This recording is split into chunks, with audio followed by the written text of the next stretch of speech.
২৯ August ২০২৫ শুক্রবার ঢাকার কাকরাইলে জমে ওঠে রাজনৈতিক অস্থিরতার ঝড়। একপাশে জাতীয় পার্টি, আরেক পাশে গণ অধিকার পরিষদ। মাত্র ৫০০ থেকে ৬০০ মিটারের দূরত্বে একটি স্ফুলিঙ্গই যেন দাও দাও করে জ্বালিয়ে দিতে পারে রক্তক্ষয়ী সংঘর্ষ। কিন্তু সেদিন কি ঘটেছিল? কিভাবে গুরুতর আহত হলেন ভিপি নূর? আসুন মিনিটে মিনিটে দেখি সেই সত্য। বিকাল ৩:৩০ গণ অধিকার পরিষদের পূর্ব ঘোষিত কর্মসূচি। ভিপি নূর বক্তব্য রাখেন, ফ্যাসিবাদের দোসর বিরোধী স্লোগান ছড়ায় চারদিকে। নেতাকর্মীরা উত্তেজিত, তাদের হাতে লাঠি, ব্যাগ ভর্তি ইট পাটকেল আর মশালের প্রস্তুতি। বিকাল ৪:৩০ জাতীয় পার্টি পুলিশের অনুরোধে অফিসে চলে গেলেও গণ অধিকার পরিষদের কর্মীরা থেকে যায় বাইরে। তাদের উদ্দেশ্য স্পষ্ট, সংঘর্ষ। বিকেল ৫টা সম্ভাব্য সহিংসতার আশঙ্কায় সেনাবাহিনীর সহায়তা চায়। সেনারা দ্রুত আসে, পরিস্থিতি কিছুটা শান্ত হয়।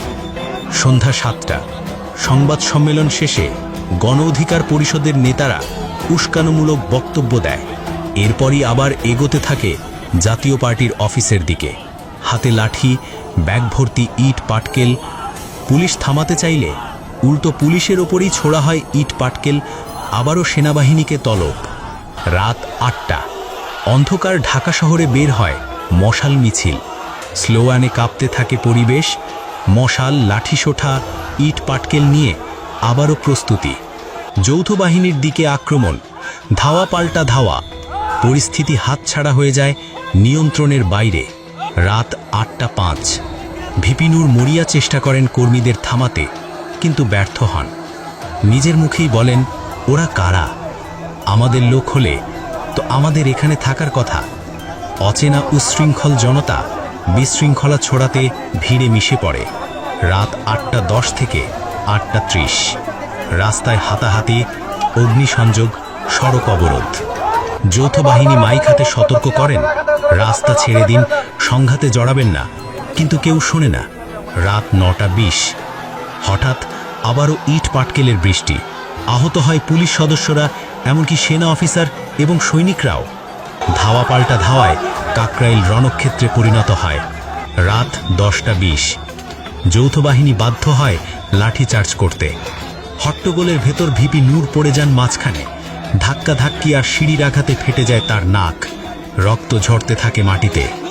প্রশ্ন রয়ে যায়, ভিপি নূরের আহত হওয়ার দায় কি শুধুই যৌথ বাহিনীর?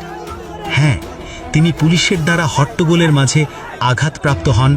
ধাক্কাধাক্কিতে পড়ে গিয়ে সিঁড়িতে নাকে গুরুতর আঘাত পান।